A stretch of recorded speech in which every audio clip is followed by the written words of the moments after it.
Good evening, ladies and gentlemen. We are live into the Happiness Aid live group, and I think Jules is going to do some sharing onto other pages and getting this across a couple of platforms. But if you are here, if you can hear, and you are here, give us... Like hear them? Yeah, like if you're here and you can hear, give us a like or a love.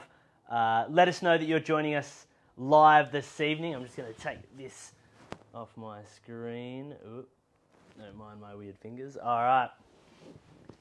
How are we going? Have we got some? We got some sound, which is good. Sounds good. Sounds check. good. On Sound point. check 1, 2. Ladies and gentlemen, make sure that if you're seeing this across other platforms, you give it a share. We're just going to do the same thing over here as well. Good evening, everybody. Let us know. Jumping on, I think.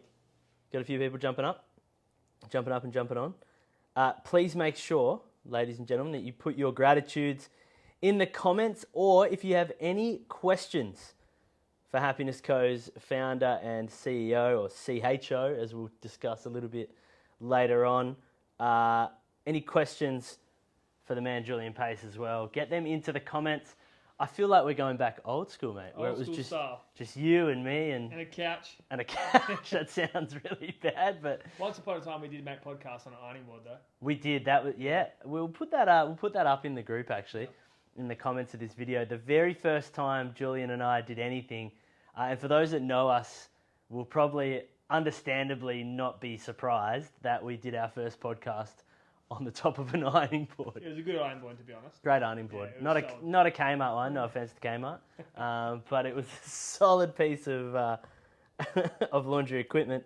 Like I said, no questions off limits tonight. I've got a few questions that I'm going to throw Julian's way, but as we get a few more people jumping on, Jody's first question is: have you both had haircuts? Yes. And the answer is yes. I got my haircut for Justin Langer, specifically. And also, he goes to the same hairdresser I go to. Well... He said, can I have the Julian Pace special? And they said, don't be ridiculous, that's too high, and get a normal haircut. So I got that instead. If you've got any... Jody's going to find the photo. Thank you, Jody. She's known for being a bit of a sleuth, is Jody Strawbridge. Rhianda's here. Kaylee's here. Hey, Kaylee. Hello to Rachel. How are you? We've got quite a few jumping on, actually. Beck, how are you going? Always first to appear in the feed is Beck Napoli. Guys, tonight, live in Happiness Aid's group, like I said from the outset, it's all about asking Jules some questions that maybe I've wanted answered over the last couple of years. Hey, Marie, how you going? Adam, how are you? Or it might be something that you're asking him in the comments. So it's very casual on the couch. It's super. I don't even have pants on. I have shorts on, but I don't have pants on. Mate, most people in this group will know your story. Most people in this group will know the origin story behind Happiess Co. But do you want to just, in a real quick nutshell, maybe not the story that led to your unhappiness, because we know the story around your father taking his own life and some family members subsequently losing their life. And not to gloss over that, but I think to just go into the formation of Happiess Co. Early doors? Yeah, what led you to create a company based around happiness, an organisation based around mental health? And subsequent question to that is, has it gone how you expected? Well, I think you start anything because you think you can fill a gap or a void. And when I first started out, I believe it was purely selfish at one point, which is I was trying to probably create something that I felt I didn't have. Sure. So from like an affordability, from accessibility, affordability, kind of comfortability. Yep. I had tried to go to a few therapists in my dark days, and I just didn't have any rapport. That was because of, honestly, age and relevance, and that's not anything to do with their age, but I just felt I struggled to really connect with a bunch of them. So then I decided when I built Happiess Co, I wanted to make it affordable, approachable, relevant, real, and unclinical. Yeah. And I guess for me personally, that's all the things I really wanted in that my young 20s, to be able to give me some guidance to be able to overcome some of my challenges. So I decided to build it like that. Like, what would Julian Pace would have wanted at that time? At that time, and now what I've recognised is what I've wanted is what most people want. They want to feel heard. They want to be seen. They want to know they can overcome. and we want to know that we can be better people. So that's like, I guess, the foundations of Happiness Co. Now it's turned into this incredible brand which is doing wonderful things. And my subsequent question around where it's gone to, how it feels now, has it fulfilled those things? I think I know the answer, and many people do, but personally, how do you feel it's gone since you created it back in 2017? Yeah, I don't think you ever wake up in the morning and have like a plan how it's exactly going to look. Do you mean the day or the company in or general? You have an idea of what you want it to be. Yeah. So it's personality, how you want people to see it. I look at Happiness Co. like a person. Like, how would you want people to see that person, or what would you want that person to create? And how did you want people to see it back then? I wanted it to be a person that would represent courage, to be able to be more than what you believe that you are. So an organisation that would be comfortable enough for you to be courageous. Yeah, courageous, and inspire yourself again, and find hope and possibility in all the things that you can be and do and become, which I think one of the most powerful thing that someone can have in this world is possibility of hope. So that's what I believe it was early days, and it's still so much of that, but the idea of Happiness Co. has grown, it's changed, it's evolved. You know, I didn't initially have corporate as part of my idea of Happiness Co. And you're really a big part of that. So not that that's a bad or a good thing, but it doesn't always look exactly the way you wanted it to or thought it would, but it doesn't mean that's bad. What would be your biggest lesson out of that initial stage? So nothing retrospective for sort of once it was built, but what would be your best advice to your previous self when you were very first setting it up? If you could give yourself any advice. I would go with, the advice would be just get ready for one heck of a ride, but get yourself ready for so many goddamn no's. Yeah. We even get no's, we get that many no's now, let alone when I first started, when it was just like, what's Happiness Co? You know, why is there spelling mistakes on the website? You know, like, it's like, that was early doors, it was just me, right? So that's when it was just a concept and an idea, and then the amount of no's I got then are still... I guess a thing that we still get now, but the point is that get yourself ready for rejection, because if you can overcome that, then you're probably going to succeed in most things that you can do. Yeah, sure. I love that lesson around rejection, being prepared for getting knocked back, because I think there's a lot of moments where that could have put you in a space where why would you even bother, right? And pushing through that is a great lesson. It's something that I'm sure a lot of people can take away as a really solid analogy for all their businesses as well. Or just in life. You know, your partner, you don't want your partner to reject you, your friends, your family. No one wants to be rejected. But if you can get comfortable, it doesn't mean it feels good. Like, it doesn't mean it ever feels good to be rejected, because only just last week I got rejected from a deal I was trying to create. It still hurts, because you believe so much in what it could be if they said yes. But what I've learned in my life, that the things that you quite often want yeses to, the no's create more growth and opportunity anyway. Yeah, and I think it allows you to pivot different ways, and we'll come to that in a little while. Do we have any questions in the comments yet? Let's have a little check, because this isn't just about me. Rianda's kicked off with an old favourite. What hair product do you use? We all know it's volume powder. Come on, Rianda, catch up. What's the brand again? I can't pronounce it. Schwarzkopf. There you go, Schwarzkopf. Thanks, guys. Big call out to you guys. Hey, Rianda. Pete, how are you? Barry's here. Jamie's here. Simone's here. Michelle is here. And Sky McRae. Hello, mate. How are you? One of our live event participants from last year, and has become a big part of the Happiness Co family. It's one of those questions that you probably get asked a lot.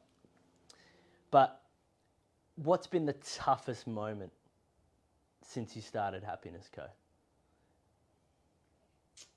Toughest moment is probably the practicing the art of patience. You know me, I'm pretty ambitious, and my plans don't always match my ambition. And when I mean plans, like the steps. Yeah. You know, how you get to something doesn't always match. But so being patient. But I think a one that most people would expect is just dealing with different people. You know, team members, people coming in, coming out. You know, our stakeholders, dealing with your own internal. You know, self, chats, you know, are you on the right track? Are you on the wrong track? Are you making the right choices? Are you not making the right choices? And I think everybody has these conversations. So probably the most difficult moment in running the business so far is being okay to let things be. Sure. Which is to be okay with what it is. Not what you thought it would be or what you thought you could make it, just what it is. So not one specific moment comes to mind, without obviously going into too much detail, but I think it's really important that people know that Happiess Co isn't always smooth sailing. From the outside, it seems like it could be a really solid operation every single day, day in, day out, but there's been moments. Well, I'll go most recent moment. This corona pandemic has been difficult. More so from the fact that there were so many uncontrollables. Yeah. I think for a big part of my life, especially since I started Happiess Co, I put a lot of the destiny and the outcomes of my life in my own hands. Sure. And I remember watching the Michael Jordan documentary say, winners always want the ball when the game's on the line. And in my own life, I believe that what's made me quite successful in what I've done in these last kind of 6 years, I've always wanted the ball when the game's on the line. That was my leadership. So this last kind of 2-3 years, I felt a lot of times when I really stepped up to do something, it allowed us all to win, and collectively as a company. But this coronavirus, when it first happened, I had this sense of that was unfair. Yeah.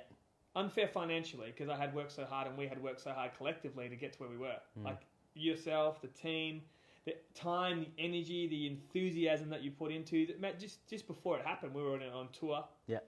We had a little break for Christmas. Just came back from New Zealand in time to not go to pandemic jail. Just came back, and then leading into Christmas, also a crazy busy time. So you think that I'm a big believer in hard work always works. So when you're working so hard for something, and then something takes away your revenue, your work in advance, people just the momentum, right? The momentum, right? So that was really difficult because you start to do the numbers in your head. You're like, well, how long can you survive if 80% of your work is canned? Or what happens if it's not the same? What if no one's using Happiess Co once the pandemic is over? Yeah. So that was been a real challenging time because you have to have an element of faith that it's going to be okay. Yeah. You can only can control what you can control. But I think a lot of people operate on fear, which is quite often making choices from fear and not always making the best choice for them, their family, their friends, their company. Because the best choice for Happiess Co, if you were just thinking about money, was just to let everyone go and then what they called hibernate. Sure. You see how many companies have hibernated? Yeah, absolutely. Just hibernate the biggest of the biggest are hibernating. The Myers, the Qantas. Yeah, hibernate your way through. And you're like, is the right choice to hibernate your way through? But that would be a choice, I believe, for me personally, based out of fear, because you'd be linking it to money, which I think a lot of companies link their livelihood to how much money they make.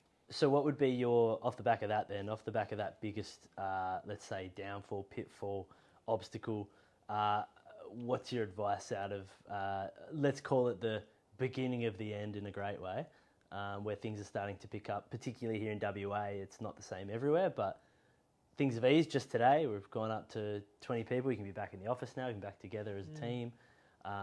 What's your best advice off the back of the pandemic for people that might be struggling? I would say different's not always bad. I think we have this sense of we have this clarity about what our world should look like, and you know this, Robbie, we have this need for certainty. Like we need to have it. And some people more than others as well. Some people more than others, yeah. And I just feel like I've given up the reins a little bit on what exactly it should be, and just riding the wave as such, because all storms end. But it's about what are you left with? What kind of person you're going to be when it happens and when it ends? Because everything ends. And then I just look at the sense of a new beginning. So my best advice with that: different is not always bad, and sometimes these things create another path for you that can lead to more amazing things in your life. But you have to be open to them. If you're so, one of the biggest things I've learned actually, this is my lesson. You're only as free as the options that you have.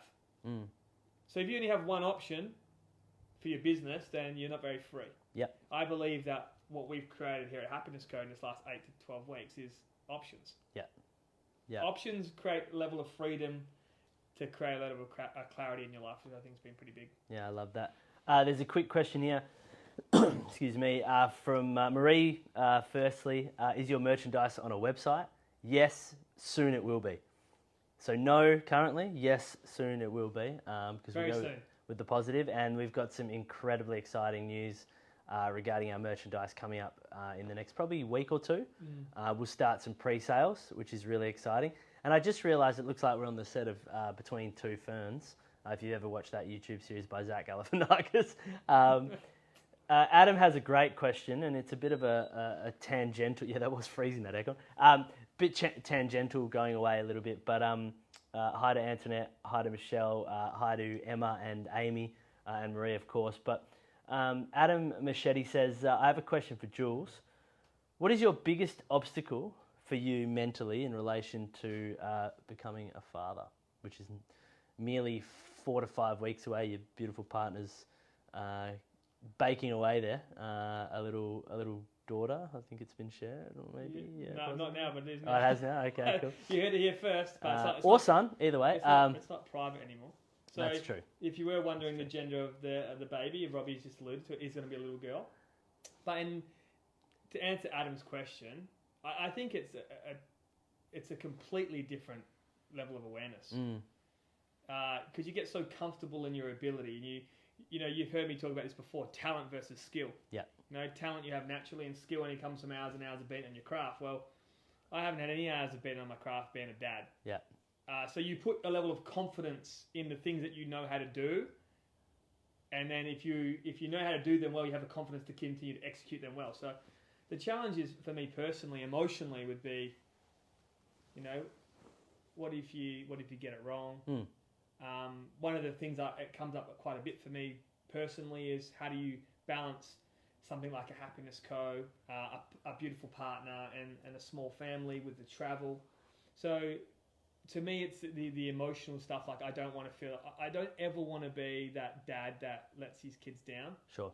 And I'm sure every parent at some point in their life lets their kids down unintentionally. But to me, that is a thing that crosses my mind. Like, what kind of choices am I making right now to be a dad for them when they're 1, 2, 3, 4, 5? And that probably comes back to my own story, though. Yeah. About my own life as a young boy growing up. And at times, probably feeling like my dad wasn't there for me when I really needed him. So, how do you get past that? I just think that you have to accept that everyone does his best in their life with the tools they have available. So for me personally, with my dad, I really recognised that he was trying to do his best that he thought he could in that time. For me personally, I think I think there's a part of you that knows if you're trying hard enough or not. Are you taking shortcuts? Are you taking the easy way out?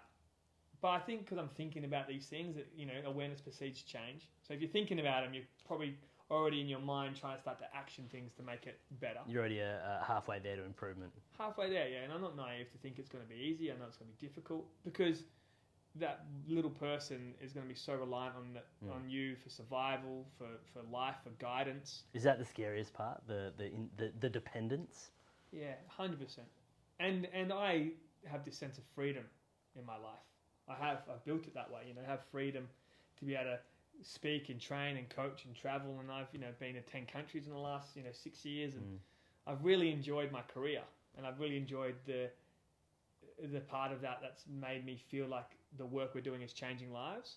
But there's also a part of me now that recognises maybe that will change. Yeah. Maybe I won't be as free to travel and coach and train like I used to, but that doesn't mean it's a bad thing either. We've built an incredible company that allows us to overcome these challenges. So for someone like yourself and the other speakers to be able to get out there more. But it's definitely daunting, Adam, and I know you're a parent, mate, and you're doing an incredible job, but yeah, it's a scary prospect at times. Absolutely. And guys, don't forget to get your questions in, like Adam has, like Rianda has, like the other crew have. Michelle is there replying to Marie about the merchandise. Thank you, Michelle, for never being off the clock. Great member of our team. Hey, Andrew. Hey, Tammy. Simone says baby bottle. Say that 20 times fast. Yay, we want merch. We'll get away from the merch for now, but yes, it is on its way. Hey, Katrina, how are you? Make sure you get those questions in. Barry says feeling love that you've never experienced before. I think in reference to having kids. I'm positive that's going to be the way forward for yourself, and having a girl will be a unique experience in its own right as well. Well, you talk about the most challenging thoughts. Like, we have these in Happiess Co and in life. It's like you have challenging thoughts and you have empowering ones. So every time I do have these challenging one, Adam, I just reinforce love, which is the level of love that I have for this little person that's not even born yet is beyond me.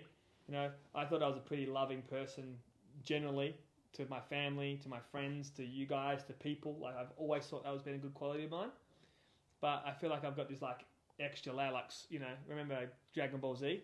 Yes. Like Super Saiyan. Yep. Super Saiyan. Yeah. It's like I feel like my heart's exploded even more for this little person. So you got the hair to match Super Saiyan. There you go. I dyed it blonde. I'll be right on point. Adam says, awesome answer. Thanks, Jules. I'm sure you smash it. Yep. And vulnerable like never before. Random cuddles are the best. I assume he's talking about me and you, but probably. Yeah. Get your questions in. Make sure they're in the comments before we finish, because there's no silly time. Sorry, there's no silly questions. Just silly times to ask them, which is when we're finished. Hey Zach, how are you? Barry's obviously here. Katrina, Andrew, you guys are with us as well. Now, we've covered off the sort of beginning and the first iteration of where Happiness Co began, the challenges around that. We've covered Corona. We've covered parenting. But I'm going to rewind a little bit. I want to ask you, what's your fondest memory as a kid? Because we always talk about at Happiness Co how important it is to remember that story is everything. And a lot of those stories start when you're younger. So we always hear about let's call them negative, or the tougher moments in your life. What's the fondest memory you have as a kid? I got a few, but is it beating Corey Pace at basketball? Yeah, nah. Or football footy? was definitely. Yeah. I chopped him off a few times in footy, which is good. But one of the most fondest times was a footy memory, probably. And I've got a bunch of them, but this one just when you asked me, it's the first one that comes to mind. That's the point. No, tell me about your whole life. It's when I was playing in a Colts grand final. Okay, yeah.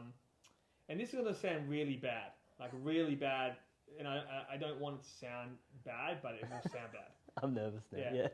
But I played in the grand final. It was the first ever game my dad had ever come to. Sure. And I was probably about 14, because he was living in Adelaide at the time, and I only picked up football about 12. And it was the first and only game he ever came to, because he wasn't a big footy fan. He wasn't that kind of dad. He's Italian as well. Yeah, so it wasn't more that, about it the wasn't football. That, it wasn't that cheering on the sideline kind of dad. Yeah, sure, it happens. He did a lot of other things great, but that moment particularly, I don't know, he just had this sense of like I was worth $1 million. Yeah. And it's amazing what someone else's love and belief in you creates in yourself in moments that matter. Like that moment was amplified for me. It was already special because my first ever grand final I was playing in. Yep. And, it was a cool experience, right?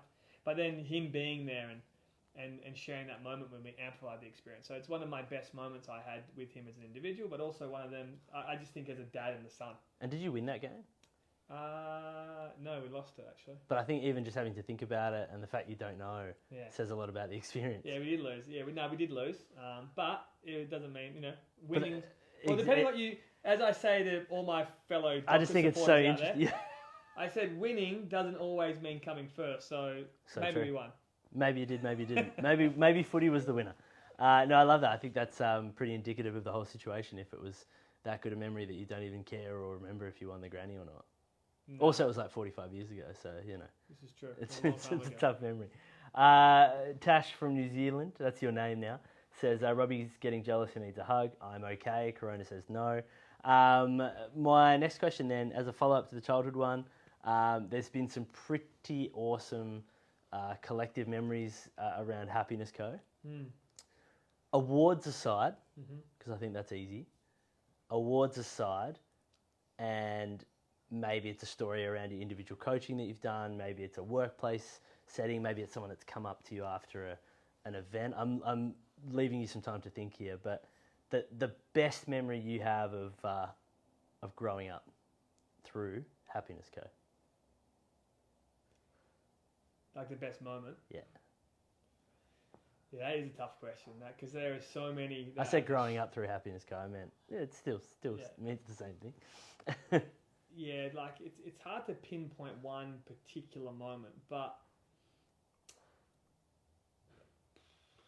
I would say the Man Enough ball. Yeah, that was pretty epic. It was epic, and because it had so many attached meanings to it. Like, you talk about the individual programs. Like, I can't, there's so many of you have done our individual programs, and you get this, like the messages that you get, and the life-changing experience that you see, and the things that people share with you are second to none. I'm so very grateful for being able to be part of people's lives in that particular that manner, and I'm grateful that people choose us. But what I loved about the gala was that we had 400 people in the room, It was Happiness Co's birthday. It was 10 years for my father. Yep. It was my 30th birthday. Yeah.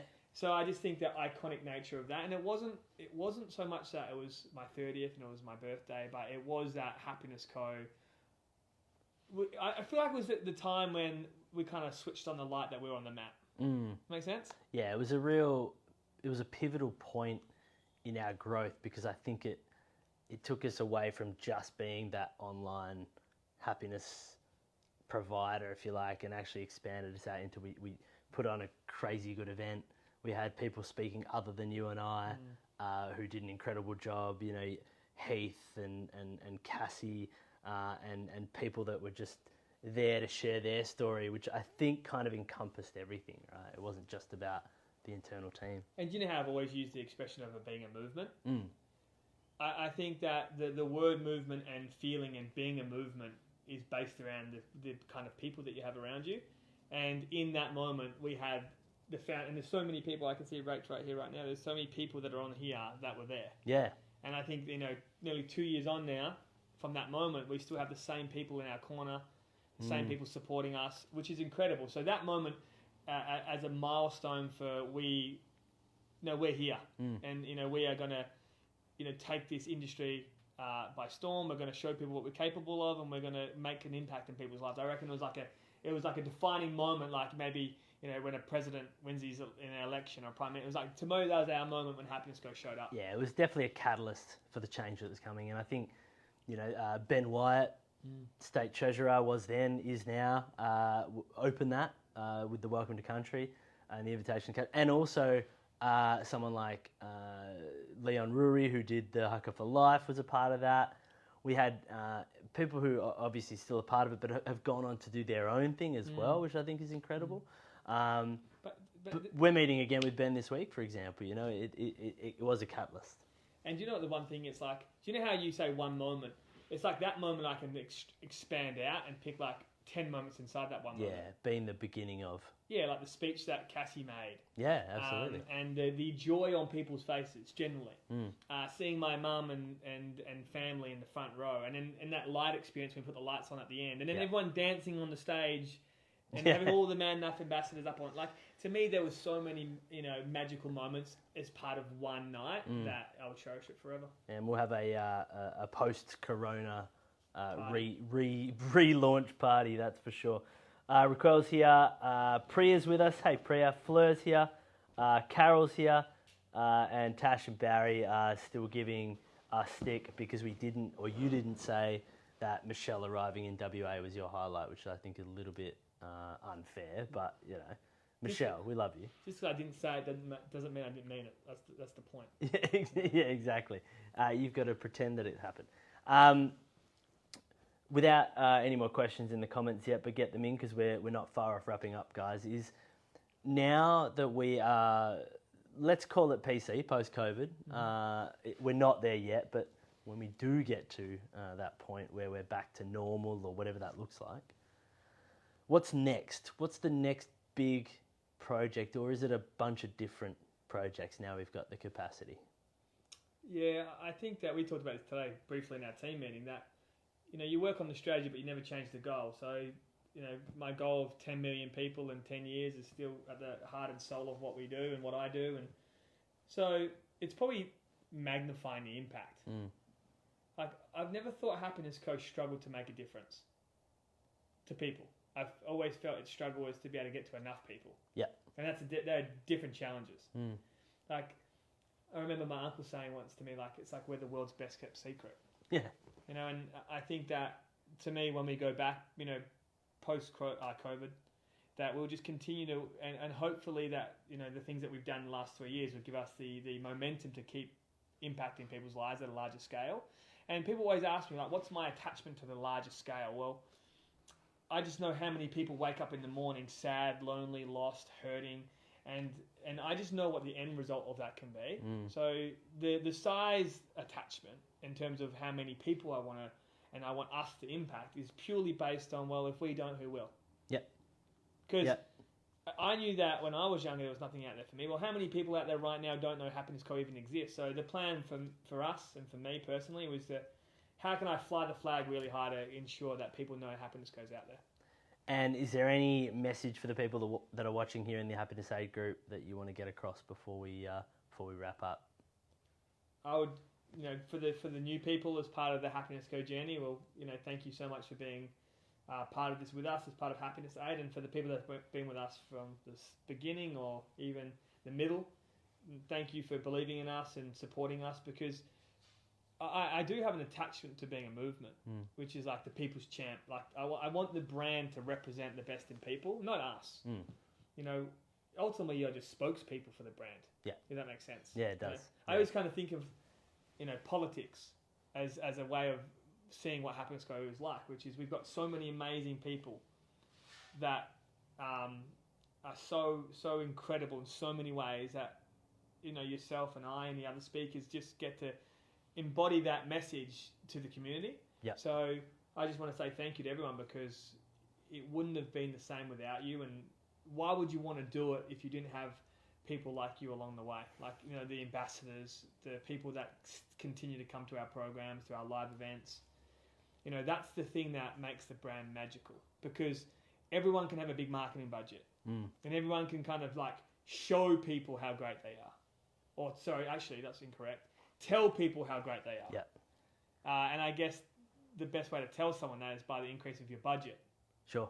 And I think there's one thing that we've done really well is that we've never had a big budget. We've done a lot with a little, but we've shown people how magical the brand is by the people that support it. I love that. And a few people making comments here. I think it was Jamie, yes. Who's your favourite ambassador? Which I think is a bit of an unfair question. It's like asking which one your favourite kid is. It's obviously the firstborn. So I won't throw that at you. Barry says, I think it's important that Happiness Live, or this group, has a life beyond COVID. Absolutely, it will. Hello to Sharon, who's just joined us. Hello to Naomi. And we had Emma and the like jump on before. Hello to you guys. Raquel is thankful for Barry for teaching her how to make fish tacos. His cook shows have been great. His cooking shows have been excellent. And Barry, you can come cook for me any day of the week, mate. Priya says no faves when she knows full well that I'm her favourite, which is awkward. I always think about faves being the Avengers. Yeah. I don't have a favourite Avenger. Yep. But I like all their movies. But which Avenger would you be? I wouldn't be any. Oh, I'd be the Avenger. Good, you passed the test. Yeah. Well done. So the ambassadors are like the Avengers to me. I enjoy every movie. Before we wrap up, and this will be a little bit difficult because you might have to take a moment to think about it, but as quick as you can with a reply, we're going to do a bit of a word association game. So I'm just going to say a word, and you're just going to give me a couple of words in response as to how that word makes you feel. Go. So I'll go an easy one to start. The first one is ambassador. Hero. Love it. Okay. The next one is mental health. Important. That's it? Well, critically, I'll put in front of it. Love it. Critically important. Like, to me, mental health is so important. It's like that. It's just the level of importance that should go into it is more than your physical health. Like, I say this all the time. Yep. You should you put more time and effort in focusing on what you feed your mind than what you feed your mouth. That's how big it is. But people put their diet and their fitness on a pedestal and never put their mental health on there. Love it. That's a lot of words for the 2-word response. But very true, and I wouldn't ever cut you off in that. Happiness. Living. Nice. I like that. Leadership. Authenticity. Okay. Like, to me, that's just that. Yeah. Speaking. Heart. That's all you got, man. That's all I reckon. That's all you got. That's a fair call. NBA 2K19. Challenging. I just lost the NBA championship to the Lakers, so I was... With the Bulls. With the Bulls. All-Star Bulls, Michael Jordan. Oh, mate. There'll be people out there who play PlayStation thinking that's bananas. It is. Victoria Park. Community. A safe community. I think it's good.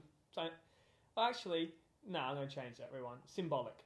Okay, yep. To me, because, not lots of people know this, but there's a lot of reasons why we're in Vic Park. There's it's not just a suburb I decided to have Happiness go in. Yep. Yeah, there's some depth behind the story, which I'm sure you guys can ask later in the piece as well. Let's go with Priya. What's the word that I'm looking for? An enigma. Mysterious is probably a way to put it. Enigma. Yeah. Do you know what it means? Yeah. I'm going to share it with people. Ready? If you didn't know what an enigma is, it means it's sent here to challenge you. So Priya has been sent here to challenge me from above, but I love her so very much, and she is just an absolute gem. Love that. Pauline. Unconditional love. Or Mum. Yeah, that's my mum. Unconditional love. John. Guidance. Stepdad, for reference. Yeah, guidance. Just been... You know how some people just, again, don't tell you how to be, show you how to be? Mm. He's one of the most kindest, honest men I've ever met. And, you know, in times of my life, I needed to be more honest. I needed to be more truthful. And his guidance by the man he was gave me a sense of possibility I could be like that. I love that. And one to finish, Brooklyn. Brooklyn. Well, I would say forever. Forever. Maybe a sneak peek into the mindset behind naming kids to come. Potentially. One more, because I'm throwing it in there. COVID. Bat. Bat. That's what comes to my mind. That's fair. That's fair. And I think about that thing that you put up that time. I just want to have a chat with the guy at the back. I wonder if that is what happened. If that is what happened. I wonder what he's doing right now, thinking I caused the largest world pandemic in the modern history. Wherever he may be. Wherever he or she. Ladies and gents, thank you so much for joining us. I think Michelle says choose kindness. Priya says be nice, mate. Michelle also said, oh my goodness, that just brought tears to my eyes. I'm not sure which bit you meant, but that was a bit of fun. We'll be doing some more of these Q&As. Do you want to share who you've been talking to? And then I'll share who I've been chatting to in the Q&As coming up. Yeah. Robbie and I have, fetishes for footy and for sport generally. But I've been talking to Brad Shepherd from the Eagles, Matthew Pavlich. I've got Damien Martin tomorrow. And Jack Darling coming up, which is some footy superstars and some basketball superstars, which is incredible. And again, COVID's given us an opportunity to slow down, have chats like this. We once upon a time did these quite often. We did when we had time. We had time, and we weren't just doing back to back 4 to 5 hours a day of speaking on stage, and then sick of each other's voices. Yeah. I'll see you tomorrow, mate. Yeah, see it, bro. But run from the plane to the Uber in separate ways. Yeah, no, you're right. But that's been incredible to be able to touch base with all these incredible people, to just stop and interview them, and I guess take in their incredible journeys as sports stars. You? Yeah, well, look, sporting wise, Brad Hogg this week from Perth Scorchers, and one of the old stalwarts of the game of cricket through our good friend Justin Langer, who I spoke to again this morning in an interview. But away from that, some really cool people coming. Heidi Anderson next week. Some incredible women coming up as well, which we'll announce over the next week or so. And then tomorrow I'm actually speaking to the co-founder and the guy who helped start Are You OK? In Graham Cowan, and I'm really keen to get on the phone to him or over Zoom and chat to him about what he's been up to. Tried to take his own life 4 times, shared his suicide note with the public, and I'm just really keen to see where he's at now and what he's up to. And it's been a while since they started that, and he also lost his friend in Gavin Larkin as well, who founded Are You OK? So lots to go through there, and then over the next couple of weeks, some big announcements, and it's only going to get bigger and bigger, and we've got some great sponsors and partners on board for Happiness Aid. As Barry said before, we've got a lot of people to thank for keeping this going, but it will be going post-COVID. We'll keep going. We get to talk to people like we're talking to. Ash Nagar, another one that we've had the chance to speak to as well. And quickly, for anyone watching that is maybe interested, is that we start our 10-week mentorship program next week. If you are interested, it's working individually with me and the amazing Breakthrough team, our coaches. So it goes for 10 weeks. A lot can happen in 10 weeks. So if you are interested, and I know the aid provides such a incredible community, but if you are really like want to, roll up the sleeves and peel back the layers and use this next 10 weeks to transform areas of your life, then we'd love to see you in the program. We've already got 25 people in it. We're only looking for about 30 to 35 just because it's all about the quality of service in that program. So if you're interested, let us know and we'd be happy to have you. And I'll just ask people that are in the group or on this live stream or in replay, if you've done the 10-week before, just give us a quick sentence within the comments on how it helped you or what it did to add some value to your life, because I think sometimes we're not quite good enough at articulating how impactful these programs can be. So why not listen to the people that have been through them? Correct. Guys, thank you so much. That's been Rob and Jules between two ferns and a fiddle fig leaf. We'll see you next time we get the chance to chat to you on the Happiness Aid live group. Thank you, Jules. You've been immense. Appreciate it, buddy.